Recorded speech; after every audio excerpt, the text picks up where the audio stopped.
Well, my personal view is that we don't need the income tax approach to taxation in Texas at this point.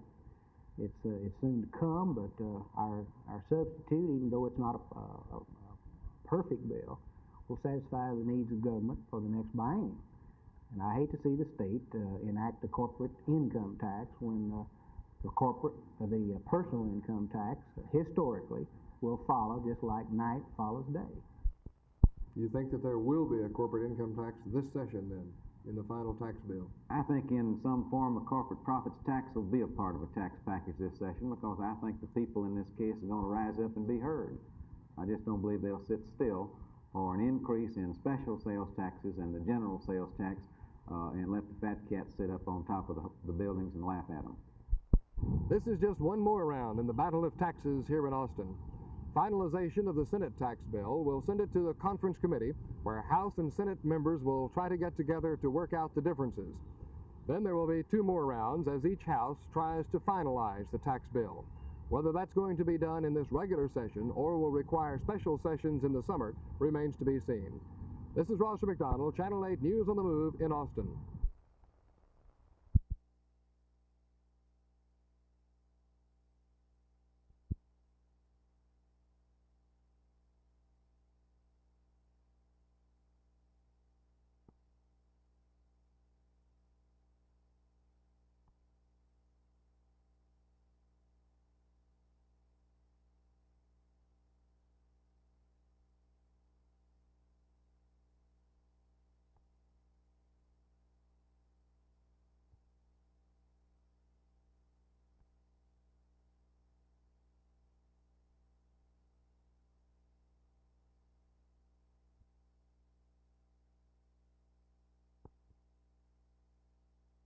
Well, Collins Central here.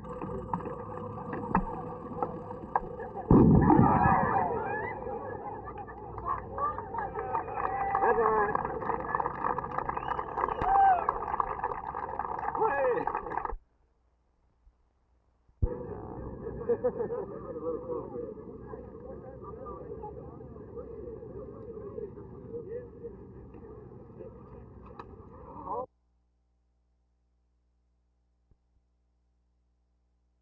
Nobody's talking about who the next president of the school board will be. Lloyd Turner, outgoing president, did not seek re-election to the board. Speculation has it that Bill Elliott and the Reverend John Leatherberry are the front-runners, but so far only one board member has said how he will vote tonight. Other members are keeping their intentions a well-kept secret until the 7:30 meeting.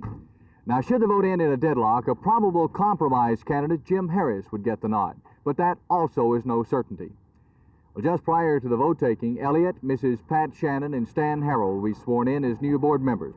Also on the early part of tonight's agenda is a half-hour slide presentation showing comparative figures on recent tests given on all Fort Worth grade levels. The comparison will show how the system rates nationwide on the Iowa Test of Basic Skills, nationally recognized general knowledge test. The comparative statistics are as well kept a secret as who the next president of the board will be. Jerry Park, Channel 8 News on the Move, Fort Worth.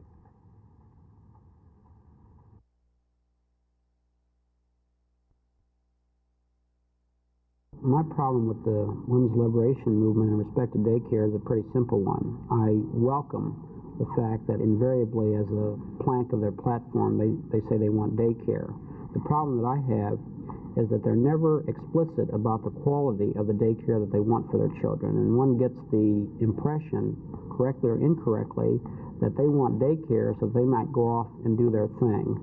I'm sure this isn't true of many of them, but they've made the mistake of not appreciating their own clout and not demanding the kind of quality of daycare that would be conducive to the growth of their own children. And what I ask of Women's Lib is not just to ask for daycare, but also ask for daycare of such a quality that it will be beneficial to the child's development.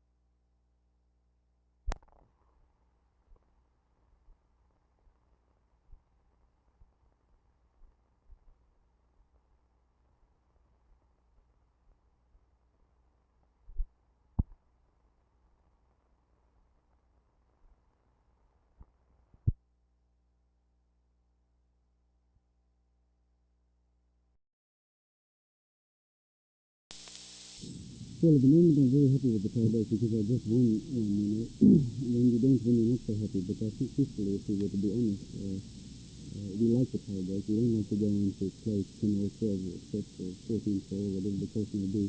It's preferable for us to play the tie-break. It's better, I think, from the spectator's point of view as well. I think I enjoy watching the tie-break. It's full of excitement.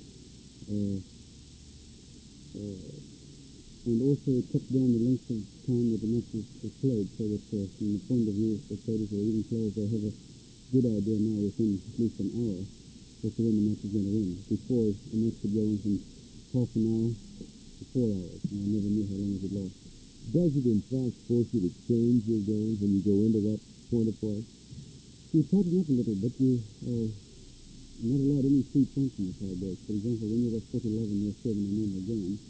You can look up for maybe a point, or when you're 40-love down, you can throw a game, let's say, just to get your best off it. In a tie-break, there is no such thing. Every point counts, and you try like mad.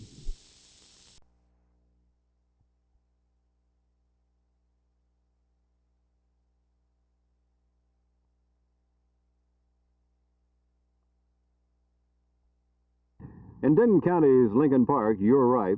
Things aren't quite as simple as they are in other places. For instance, we're standing in front of the South 40 Steakhouse.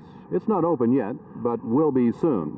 And obviously, they would like to have liquor by the drink, but they won't have.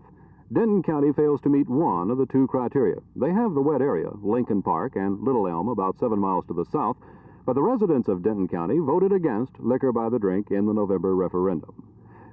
Mayor Pro Tem Tom Walker told me today that Lincoln Park probably will vote on liquor by the drink, but it'll have to be at some future date after they file a petition and call another local option election. Now, in Dallas County, it's fairly simple. Only Justice Precinct 1 is currently wet, and only 80 of the 147 precincts at that. They will vote on May 18th for liquor by the drink, and if past records hold up, at least that area of Dallas will have individual drinks. From Denton County's Lincoln Park, this is Jim Mitchell, Channel 8 News on the Move.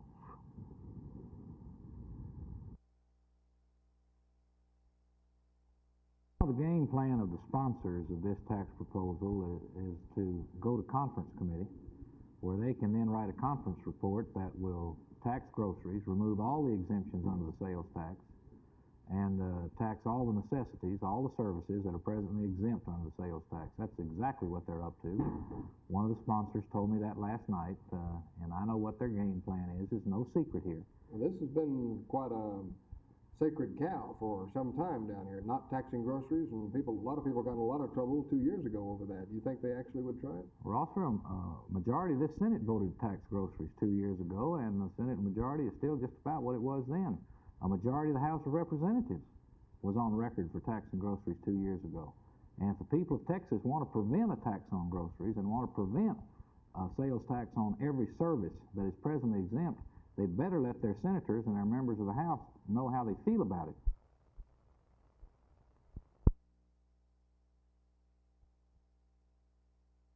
Well, as I said, it's basically the old one-year contract extended for 3 years. It does not spell out the due process. It does not say the methods for a fair dismissal, and we feel that these are very important. Plus, it puts every teacher, even though you may have taught in Dallas and had an excellent rating for this year, it would put that teacher on a probationary contract. And we feel that these teachers, if they are rated good and excellent, deserve the continuing contract.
The SMU Student Mobilization Committee doesn't seem too disturbed about Federal Judge William Taylor's refusal to issue a restraining order against the school for Jerry Rubin's supposed visit here Friday. Nor will they discuss what their plans might be if Judge Taylor issues a temporary injunction tomorrow, which would also prohibit Rubin from speaking on campus against the SMU ruling. At a news conference this morning, Student Mobilization Committee members told us that they had what they thought was adequate background for making the request for Rubin to appear on campus. We're protesting in terms of our statement here, whether or not we have the right, in terms of the university having the right to assemble, the right to freedom of speech. Our conflicting speaker programs, we don't believe are conflicting. The law, many people have different views of the law. Recently, Ramsey Clark was on our campus, and he talked to the law, and he gave a little sermonette, if you will, on civil disobedience. And so we feel there's many different facets to the law. The law isn't, I don't think it's that finalized. You haven't really been denied the right to have your speaker on campus, have you? No, we have not. We've only been denied the right to schedule any formal speaker presentations all day Thursday or all day Friday until 6 p.m. If you can't resolve this to your satisfaction, do you plan any kind of disruption of the library dedication? No, we have never and will not plan any disruption at all of the law library dedication.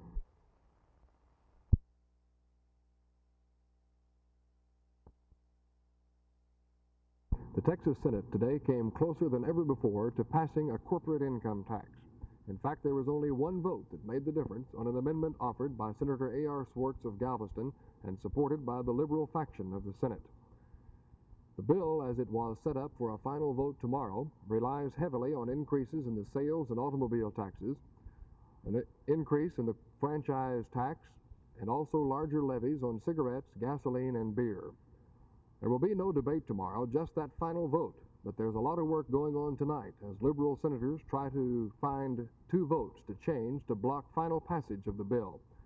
Senator Oscar Mauzy of Dallas warns the citizens that they're going to have a lot of trouble if there is finally a Senate-House Conference Committee to work out the tax bill for this session. They have to assert themselves.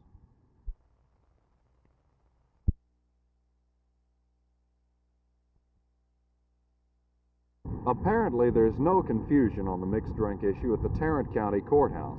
County Clerk Red Cowan is firm in his belief that the election is being held prematurely, that it never should have been called until the mechanics are ironed out at the state level. But as far as Tarrant County goes, Cowan says that the law is clear. It provides for elections on the issue to be held in all areas that are wet for alcoholic beverages. Now that means that in all counties that voted for liquor by the drink in the 1970 referendum, all precincts that are now wet will be allowed to decide on liquor by the drink for their areas. Cowan says that the language of the law does not distinguish between beer and hard liquor. As a result, the way things are in Tarrant County, there may wind up being areas that allow beer sales and liquor by the drink, but don't allow liquor by the bottle. To further complicate the issue, there's a memorandum from the Secretary of State's office that gives a further interpretation. The unsigned memo directs county clerks to allow the mixed drink issue to be decided only in areas that are wet for all alcoholic beverages. That means that precincts that allow only beer sales now would not be allowed to vote. But that memo is being ignored in Tarrant County, and the language of the law is being followed. As a result, all precincts that allow any sort of alcohol will be permitted to vote. So that seems to settle it in Tarrant County, but things are still more complex in other parts of the state. Here's a report from Jim Mitchell in Denton's Lincoln Park. Thank you, Jay.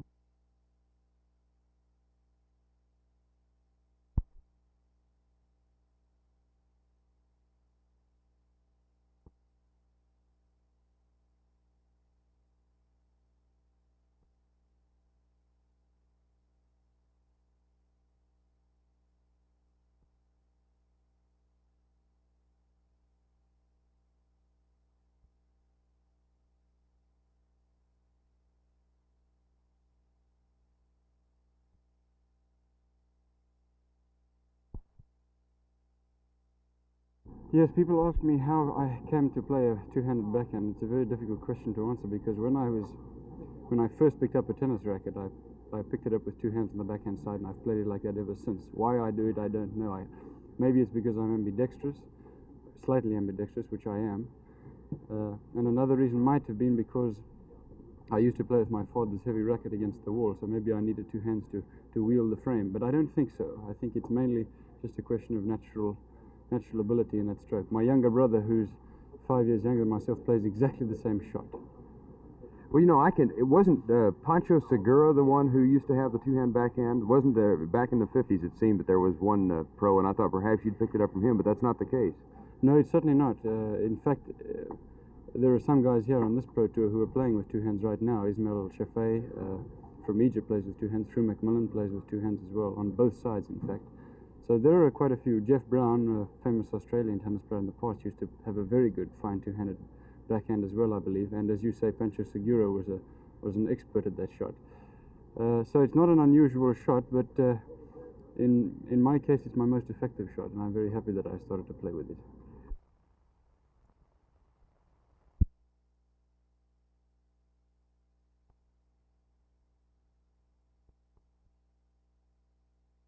Yes, I think that if we really care about children, we shouldn't wait for them to be born. What we should do is get in at the level of adolescence and teach young people who are going to be children in just a few years the facts of parenting. I'm not talking about middle-class values. I'm talking about why it's important to have good nutrition and medical care while you're pregnant. What does normal development look like? What could go wrong? What are children like at various stages? How does one interact with them? How does one handle the common problems of childhood as a parent? Our young people are ill-equipped to do this, and I would think that schools that can teach you how to drive a car can also take some important role in teaching you about the most important aspect that many of us assume in our lifetime, namely, the role of a parent.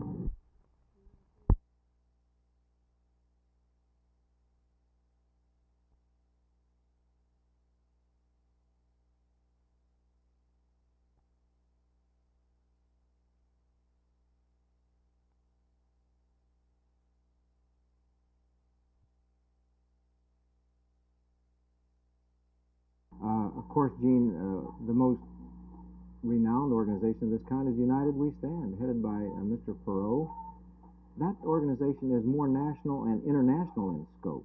The organization of Dallas Cares is the city of Dallas looking after its specific Dallas POW missing in action problems and helping the grassroots people, helping those people with the problems, rather than the large national program. We will fit in with any national programs.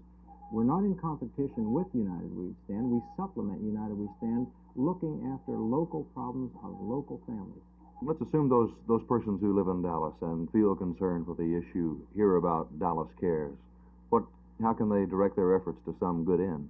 Well, this is the problem that always comes up. Our good end is to take the load off of the back of the families, the wives, of the prisoners and those missing in action. Now, they've borne that load for about 6 years. How they've done it, we don't know. We're now only finding out the tremendous actions that these girls have carried on. It's time that we did that for them.